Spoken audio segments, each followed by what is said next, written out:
Olá pessoal, aqui é o Velgas, hoje é dia 1º de dezembro de 2025. Russos não conseguem avançar na região de Pokrovsk. Quero convidar a você que não é inscrito, inscreva-se no canal, esse é o canal da verdade, aqui você vê a verdade. Eu conto com você.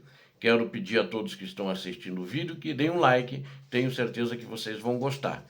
E aqui também, somente a verdade já é uma grande motivação para vocês darem um like. E peço a todos que continuem ajudando, aqueles que ainda não estão, se incorporem, compartilhem com suas redes sociais e que mais amigos de vocês possam ver, seus parentes, e quem sabe se inscrever no canal, motivados por aqui a gente mostrar apenas a verdade. Quero também convidar a todos que continuem dando as suas opiniões, mandando suas mensagens, que são sempre muito bem-vindas. Obrigado. Fuzileiros navais ucranianos cercam unidade de assaltos russas em Mirnohrad e as forçam a se render. É um bombardeio implacável, né? As forças russas, com esse bombardeio implacável, lançaram um ataque de alto risco com o objetivo de atravessar Mirnohrad para encurralar os ucranianos na parte sul da cidade.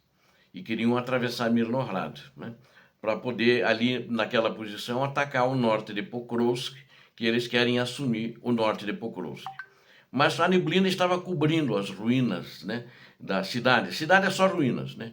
E, aliás, todas as cidades da linha de frente são só ruínas. Existem prédios em pé, mas todos danificados, né? Meio prédio, um terço de prédio, né? Não dá para dizer que são prédios, que são moradias, que ninguém mora ali, né?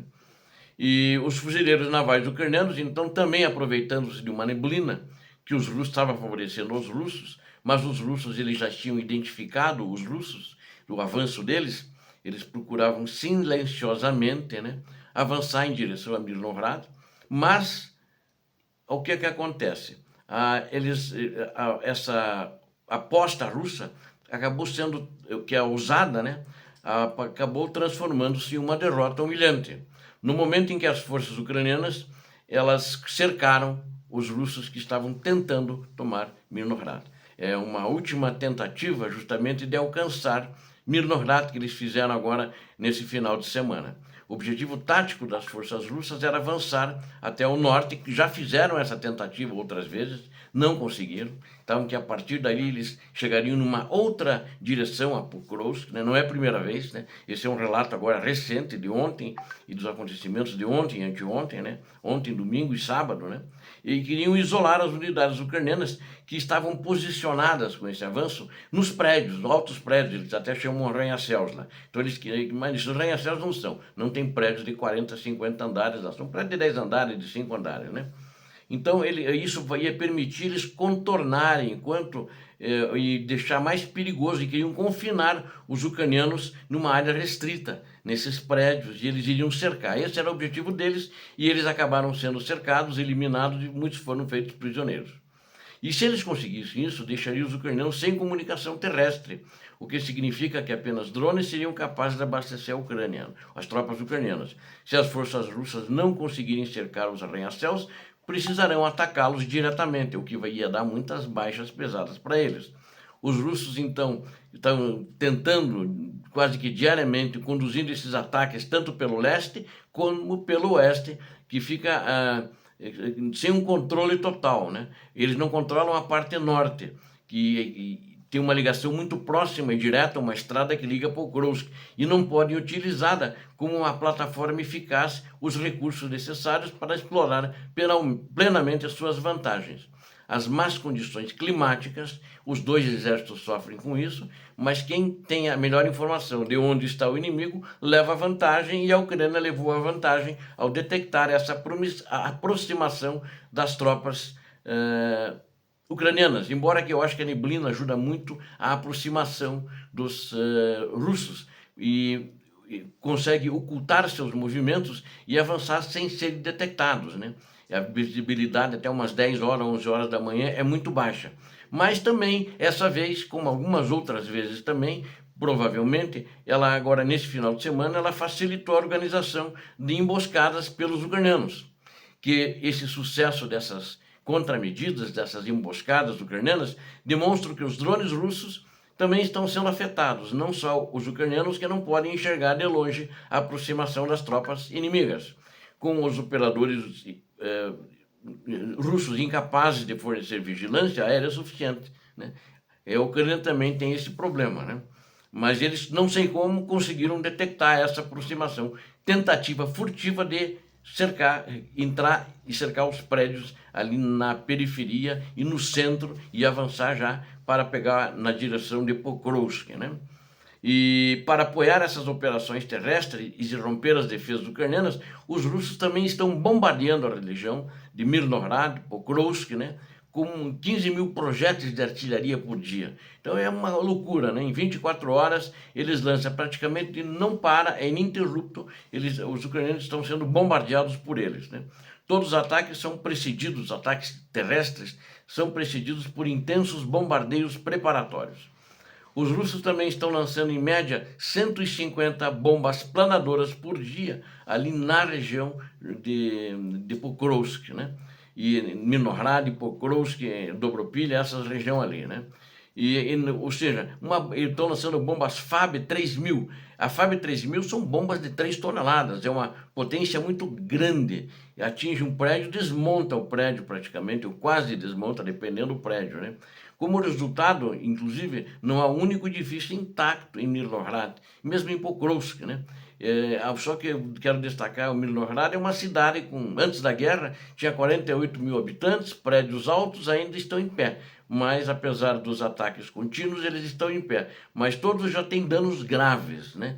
O que compromete a capacidade de serem usados como fortalezas defensivas, inclusive pela Ucrânia, mas ela tem tropas alojadas em muitos desses prédios, até para vigiar, como postos de observação, para tentar auscultar, ver, enxergar a aproximação dos russos. Não na neblina, é claro, mas a neblina, já a partir do meio-dia, já não tem mais, né? Mas eles tentam avançar antes, por causa disso, furtivamente. Esse nível de devastação abriu brechas nas linhas defensivas ucranianas outra vez, né? Mas agora a Ucrânia está se precavendo e essa vez fez o avanço e emboscou os russos e eles tiveram que, uns morreram e outros tiveram que se entregar. Normalmente também 80% de infiltrados, né, eles são detectados já antes de chegarem, né? Até de cima dos prédios, eles estão tentando se infiltrar na cidade também.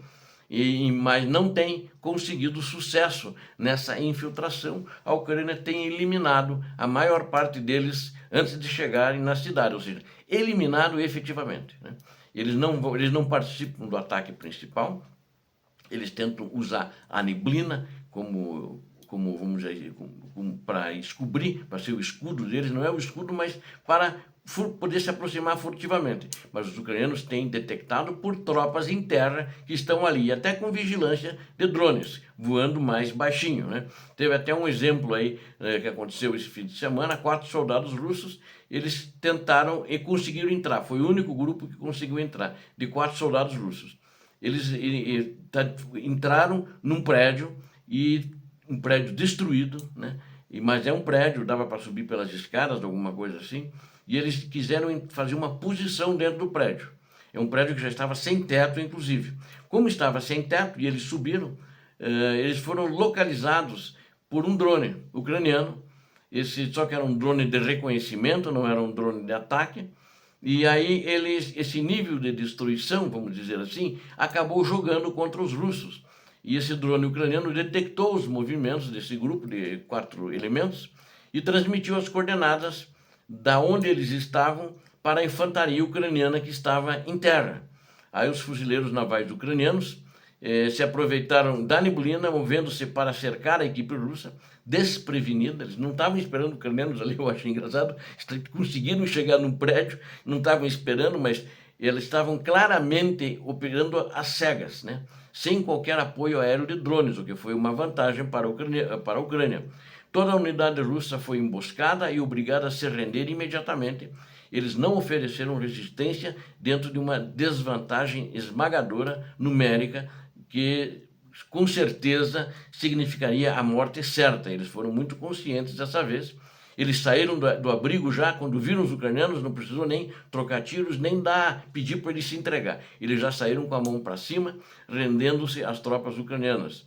E apesar das dificuldades do combate, os ucranianos conseguiram capturar mais esses, né? E eles levaram eles para interrogatório para obter informações sobre quais seriam os planos, onde é que viriam mais tropas contra a região de Pokrovsk. No geral, o fracasso, em geral, do ataque russo, né?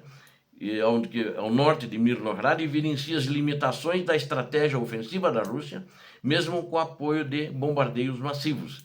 Eles fazem tudo às cegas, as tropas vêm às cegas, continuam insistindo na sua tática de buchas de canhão, avançando em moedores de carne, em formação de moedor de carne, e os fuzileiros navais continuam demonstrando, da Ucrânia, né? Os fuzileiros navais ucranianos continuam demonstrando disciplina tática, utilizando o terreno, as condições climáticas, onde eles cercaram o ataque e pegaram mais esses 4 no final, aí, quando foram identificados pelo drone já entrando na cidade de Mirnograd, região de Pokrovsk. Quero agradecer a vocês que assistiram esse vídeo. Não esqueçam, deem um like, compartilhem com as suas redes sociais, façam seus comentários. Isso é muito importante para o canal e ajudem o canal, fortaleçam o canal, divulguem, recomendem o vídeo. Deus abençoe a todos vocês, Deus abençoe a Ucrânia, Deus abençoe o Brasil. Paz e bem, paz para toda a humanidade.